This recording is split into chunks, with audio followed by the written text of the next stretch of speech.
Hello everyone. आज की इस वीडियो में जिस टॉपिक पर हम बात करने वाले हैं वो ये है कि कैसे इवेपोरेशन से कूलिंग यानी कि ठंडक उत्पन्न होती है।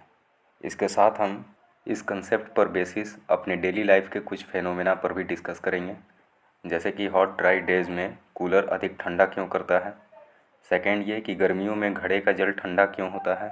थर्ड ये कि जब हम पेट्रोल, एसीटोन या परफ्यूम को अपने हथेलियों पर लेते हैं तो हमारी हथेली ठंडी क्यों हो जाती है।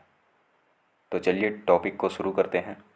तो जैसा कि हमने ये समझ चुका है कि किसी भी लिक्विड के इवेपोरेट होते समय होता कुछ ये है कि इसके अंदर मूव करने वाले पार्टिकल्स में से वे पार्टिकल्स जिनकी काइनेटिक एनर्जी हाई होती है उनका लो काइनेटिक एनर्जी वाले पार्टिकल्स के साथ कोलिजन हो जाता है, जिससे लो काइनेटिक एनर्जी वाला पार्टिकल अपनी कुछ एनर्जी टकराने वाले हाई काइनेटिक एनर्जी वाले पार्टिकल को ट्रांसफ़र कर देती है, जिससे इस पार्टिकल की काइनेटिक एनर्जी और इंक्रीज़ कर जाती है। साथ ही साथ पार्टिकल्स अपने आसपास से कुछ हीट एनर्जी को भी एब्जॉर्व कर लेते हैं। और यदि आपने वाटर से रिलेटेड लेटेंट हीट के टॉपिक को समझते समय ये नोटिस किया हो कि यहाँ 0 डिग्री सेल्सियस के बर्फ़ को 0 डिग्री सेल्सियस के पानी में कन्वर्ट होने के लिए कुछ एक्स्ट्रा हीट एनर्जी की ज़रूरत होती है, लेकिन ये हीट एनर्जी इसके टेम्परेचर को इंक्रीज़ नहीं करता है बल्कि सिर्फ इसके स्टेट को सॉलिड से लिक्विड में कन्वर्ट करने में हेल्प करता है, जिसे हमने लेटेंट हीट ऑफ फ्यूज़न कहा था। इसी प्रकार से 100 डिग्री सेल्सियस के पानी को 100 डिग्री सेल्सियस के वेपर में कन्वर्ट होने के लिए कुछ एक्स्ट्रा हीट अमाउंट की ज़रूरत पड़ती है, जो इसके टेम्परेचर को इंक्रीज़ नहीं करता बल्कि सिर्फ इसके स्टेट को लिक्विड से गैस में कन्वर्ट करता है। और इस हीट अमाउंट को हमने लेटेंट हीट ऑफ वेपोराइजेशन कहा था। तो यहाँ से हम ये कंक्लूड कर सकते हैं कि किसी भी मैटर के स्टेट को चेंज होने में कुछ एक्स्ट्रा हीट एनर्जी की ज़रूरत पड़ती है, जिसे हम लेटेंट हीट कहते हैं। तो यहाँ भी कुछ ऐसा ही होता है कि जब लिक्विड इवेपोरेट होता है तो इसके स्टेट का लिक्विड से गैस में कन्वर्ट होने के लिए इसे कुछ हीट अमाउंट की ज़रूरत पड़ती है, यानी लेटेंट हीट ऑफ वेपोराइजेशन की ज़रूरत पड़ती है। तो इसी हीट अमाउंट के फुलफिलमेंट के लिए ये पार्टिकल्स अपने आसपास के कुछ हीट एनर्जी को एब्जॉर्व कर लेते हैं और इसके बाद इन पार्टिकल्स के पास इतनी एनर्जी सफिशिएंट हो जाती है जिससे ये पार्टिकल्स इस लिक्विड से बाहर निकल जाते हैं और वेपर पार्टिकल्स का रूप ले लेते हैं। अब लिक्विड में ऐसे पार्टिकल्स बच गए हैं जिनकी काइनेटिक एनर्जी कम है और साथ ही यहाँ के इवेपोरेट होने वाले पार्टिकल्स यहाँ के पार्टिकल्स से हीट एनर्जी को भी एब्जॉर्ब कर चुके हैं। तो अब इनका टेम्परेचर पहले के मुकाबले और कम हो जाएगा, जिससे यहाँ का जो लिक्विड है वो पहले से कुछ ठंडा हो जाएगा। तो यही कारण है कि इवेपोरेशन से कूलिंग उत्पन्न होता है। आपने देखा होगा कि गर्मी के दिनों में कई लोग अपनी छतों या खुले जगहों पर पानी छिड़कते हैं ताकि जो गर्म सरफेस है वो ठंडा हो जाए। तो इन सरफेसेस पर पानी छिड़कने से होता ये है कि सरफेस पर पड़ने वाले वाटर के पार्टिकल्स को वेपर में कन्वर्ट होने के लिए जो लेटेंट हीट की ज़रूरत होती है, इस हीट अमाउंट को ये वहाँ के सरफेस से एब्जॉर्ब कर लेते हैं और आसानी से वेपर में कन्वर्ट हो जाते हैं, जिससे सरफेस का टेम्परेचर कम हो जाता है और छत या खुले स्थान का सरफेस ठंडा हो जाता है।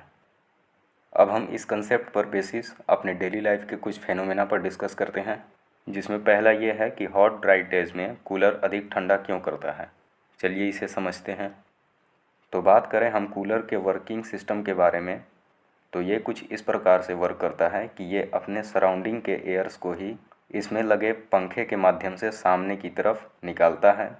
तो जैसा कि हम जानते हैं कि हॉट ड्राई डेज में हमारे सराउंडिंग की नमी घट जाती है, मतलब वाटर पार्टिकल्स की मात्रा आसपास के एयर में कम हो जाती है। तो इन दिनों में जब हम कूलर चलाते हैं तो इसके अंदर का पानी कूलर में लगे हुए पुआल पर से और अंदर के हवा से हीट एनर्जी को एब्जॉर्ब करके आसानी से इवेपोरेट हो जाता है, जिससे अंदर की हवा ठंडी हो जाती है और यही हवा कूलर में लगे हुए पंखे के माध्यम से आगे की ओर निकलती है। और गर्मी के दिनों में यह कूलर आसानी से ठंडा कर पाता है, जबकि नमी या बरसात वाले मौसम में आसपास के एटमॉस्फेयर में नमी ज़्यादा होने के कारण पानी आसानी से इवेपोरेट नहीं हो पाता है, जिससे निकलने वाली हवा उतनी ठंडी नहीं हो पाती है। तो यही कारण है कि गर्मियों के दिनों में कूलर जो है वो अधिक ठंडा करता है। तो इसे कुछ हम इस प्रकार से डिफ़ाइन कर सकते हैं। A desert cooler works on the basis of evaporations, since rate of evaporation increase with increase in temperature and decrease in humidity. In hot dry days, evaporation rate increase, so the desert cooler cool better on a hot dry day. Next हम बात करते हैं कि गर्मियों में घड़े का जो पानी होता है वो ठंडा क्यों होता है। चूँकि घड़े का जो सरफेस होता है उन पर बहुत सारे छोटे छोटे होल्स होते हैं, तो घड़े के अंदर का जो पानी होता है वो इन होल्स के ज़रिए बहुत ही कम अमाउंट में और धीरे धीरे इस वॉल के बाहरी सरफेस तक आ जाते हैं। और चूँकि बाहर का टेम्परेचर ज़्यादा है तो ये वाटर के पार्टिकल्स यहाँ से इवेपोरेट होकर आसपास के एटमॉस्फेयर में चले जाते हैं। और जैसा कि हमने देखा था कि यदि लिक्विड इवेपोरेट होता है तो अपने आसपास से हीट एनर्जी को एब्जॉर्ब कर लेता है, तो यहाँ सरफेस पर से जो वाटर के पार्टिकल्स इवेपोरेट होते हैं वो इस घड़े और अंदर के वाटर से हीट एनर्जी को एब्जॉर्ब कर लेते हैं, जिससे घड़े का पानी जो होता है वो ठंडा हो जाता है। तो ये था इसके पीछे का रीज़न कि क्यों गर्मी के दिनों में घड़े का पानी ठंडा होता है। तो इसे इस प्रकार से डिफ़ाइन कर सकते हैं कि a large number of tiny pores present on the surface of earthen pot, जिन्हें हम मटका कहते हैं। The water stored in the pot comes out on the surface through these holes and evaporate easily by absorbing required latent heat of vaporization from surrounding and also from water inside pot. Due to this phenomena, temperature of water inside pot decrease and become cool. तो चलिए अब हम ये जानते हैं कि क्यों petrol, acetone या परफ्यूम को हथेलियों पर लेने से हमारी हथेली ठंडी हो जाती है। तो जब हम इन्हें अपने हथेली पर लेते हैं तो हथेली पर लेते ही ये इवेपोरेट होना शुरू हो जाते हैं और बहुत ही कम समय में ये हमारे हथेली और आसपास से हीट एनर्जी को एब्जॉर्ब कर यहाँ से इवेपोरेट हो जाते हैं, जिससे हमारी हथेली का वह पार्ट ठंडा हो जाता है। तो ये था इसके पीछे का रीज़न। तो इसे हम कुछ इस प्रकार से डिफ़ाइन कर सकते हैं। When petrol, acetone, perfume etcetera exposed on the large surfaces, these being volatile and evaporate very fast by absorbing required latent heat of vaporization from palm.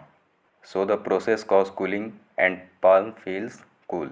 इस प्रकार से हमने इस वीडियो में ये समझा कि कैसे इवेपोरेशन से कूलिंग उत्पन्न होती है। तो इस टॉपिक के साथ इस वीडियो को अब यहीं वाइंड अप करते हैं। मिलते हैं नेक्स्ट वीडियो में एक नए टॉपिक के साथ। थैंक्स।